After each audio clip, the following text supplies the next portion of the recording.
The Journal of Agrarian Change has published a special issue on the agrarian political economy of left-wing governments in Latin America.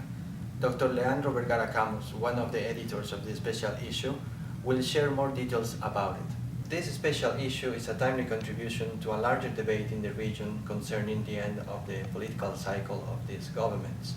If I may start by asking you about the motivations behind this endeavor and how it relates to this debate. Yes.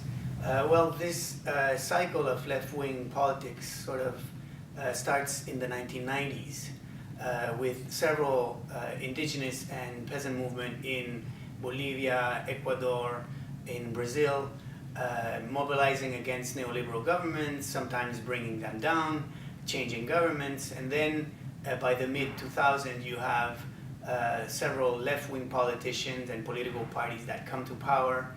And then we have about 10 years of these experiences, so we have plenty of time to be able to assess what they've managed to do, what the dynamics has been, what the challenge for social movements been.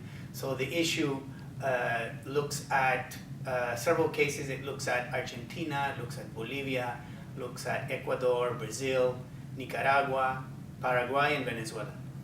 Our discussion is more geared at agrarian issue, at agricultural policies, but it's still very much in debate with this early debate about the role of the state in social change. The issue gathers contributions covering various countries throughout Latin America, yet in the concluding paper, you and Cristóbal identified 8 major trends around the agrarian policies of these governments. If you could now comment on some of these. There are several trends that you can identify as being the major ones. And the first one is that there hasn't been an agrarian reform of substantial proportion that would have changed the historic unequal distribution of land in Latin America. In most Latin American countries, you have highly unequal distribution of land, and though no government really tackled that issue, even though Brazil, Bolivia, and Venezuela distributed a great amount of land during those years. Brazil has distributed about 51, 52 million hectares. Bolivia has distributed about 18 million hectares, and Venezuela about 10 million hectares, which is very, very impressive, very important. But during this same period, agribusiness also increased its coverage, has managed to continue its expansion, so it has not had the impact. So you have not challenged the agribusiness-led model of development.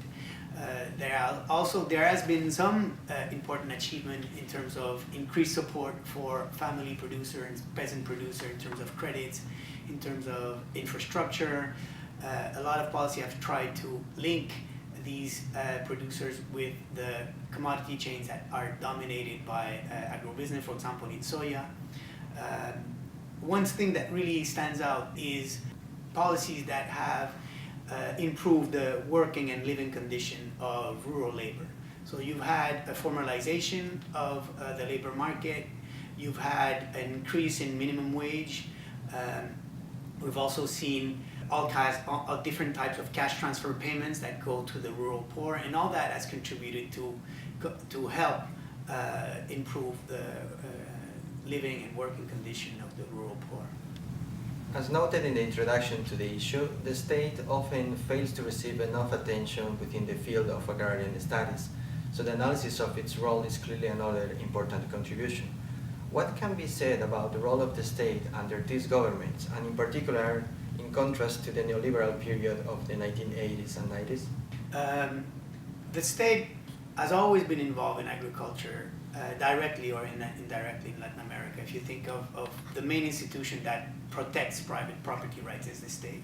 And the 1990s in Latin America were characterized by a process of privatization of the access to land and the right to land.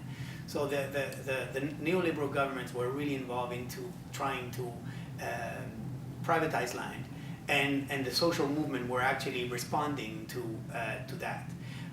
But in terms of direct intervention into markets, the state had sort of retreated from directly intervening in the market, and the place was taken up by agribusiness. What you have with these new governments is that the state because it was, or the left-wing government came to power at the moment of an export boom, a long export boom. They actually managed to take control of more of the revenue of the, and they were able to deploy a little bit more supportive policies for agriculture. And they put more money, though, in agribusiness than in small-scale production. The state also got involved in very often creating new institutions that did not exist before to directly serve the interest of peasant producers and small-scale producers. But our issue also does not only look at the role of the state, but it also looks at the nature of the state in Latin America. And Cristóbal and I think that the nature of the state in Latin America is that it's a rentier state. It's a state that is able to extract ground rent from capital. And it does that in oil, in gas, but it also does that in agriculture to a certain degree. And the different dominant classes in Latin America use their control of different spaces of the state for their wealth accumulation strategies. And I think that's what has been the major limitation of left-wing, the left in general in Latin America has been to not been able to find strategies to deal with that rentier nature. So the dominant classes continue to use the state to block any kind of reform. While there is some variation, the findings also suggest that the interests of peasant and rural movements have not been significantly advanced, despite these movements have been a major source of political support for these governments. How can we characterize this contradictory relationship? Yes, that is the section that sort of speaks directly to the debate that has been going on around food sovereignty. You know, a lot of movements that fall into the food sovereignty movement or project were calling, I've been calling for an interventionist state that provides support for small-scale producer and sort of puts limit on agribusiness. And the food sovereignty project also gives social movement more of a role in determining the type of market that should be established in a country, the type of food that should be produced, etc. So a lot of analysts that were waiting to see what was going on and what was going to happen with the social movement were trying to see what kind of influence social movement would have on these governments. And they actually didn't have the ability to really push the state into more radical policies. And Cristóbal and I think that it has to do with the contradiction that these movements were placed into when they decided to support these political parties or these politicians.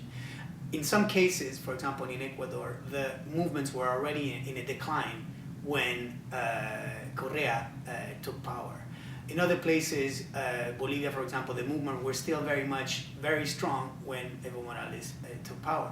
But in many cases, the movement did not have enough power to pressure these politicians. And because of, again, the nature of the state and the relationship between political parties and social movements, it actually is the state and political party that ended up dominating it, if you want, the agenda and subordinating social movement to a certain degree. What you have during these governments is that the policies are targeted towards the landed section of the peasantry. And the increased support to link them to agribusiness also sort of starts separating out their own interests with the interests of the rural, of other sectors of the rural poor, landless peasants, rural workers. So the peasants that are landed and that benefit from left-wing policies are much less inclined in supporting more radical types of mobilization. So you don't see any more land occupation, for example.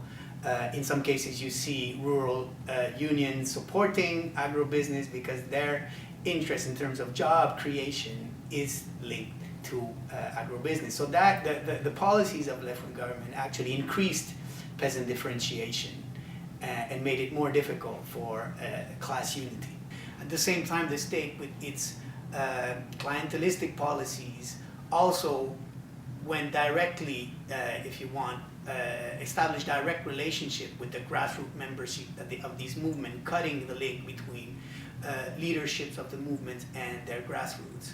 So it completely transformed the relationship that existed between grassroots membership, political leaders, and political parties. So to a certain degree, what we argue, Cristóbal and I, is that this form of organizing, social movement and political party, has come to an end with these experiments, because what we've seen is that movements are not able to pressure the state when they are part of it. Finally, the relationship between these governments and landed elite has also been problematic, as shown by the impeachment process against Lugo in Paraguay and Rousseff in Brazil. What has been the role of Latin American ruling classes, and how Marx's concept of quelle bourgeoisie can help us to eliminate the discussion? Landed classes in Latin America have always had a privileged access to the state. And this has not changed in the recent decades. So what has changed, though, is that because of the rise of agribusiness and the complexification of agriculture, you've had an increased linkages between landed classes, industrial bourgeoisies, and finance. In the 1980s, there were two scholars, Maurice Zetlin and Richard Radcliffe, that looked at the elite in the ruling classes in Chile. And they actually saw that there was no separation between landlords and capitalists. And they referred back to the concept, Marx's concept of the couliste bourgeoisie, which is a situation in which there's no distinction between the landed classes and the capitalist class. So we think that within the last 30 years, this is what has happened in Latin America in general. You've seen the interest of the landed classes and in the industrial classes and finance becoming way more intertwined than in the past. So we cannot speak of a landed classes that is separated from the capitalist class. So this creates a situation that it makes it even more difficult to transform a society, because the dominant classes are much more intertwined than in the past. That is one of the main conclusions of the special issue.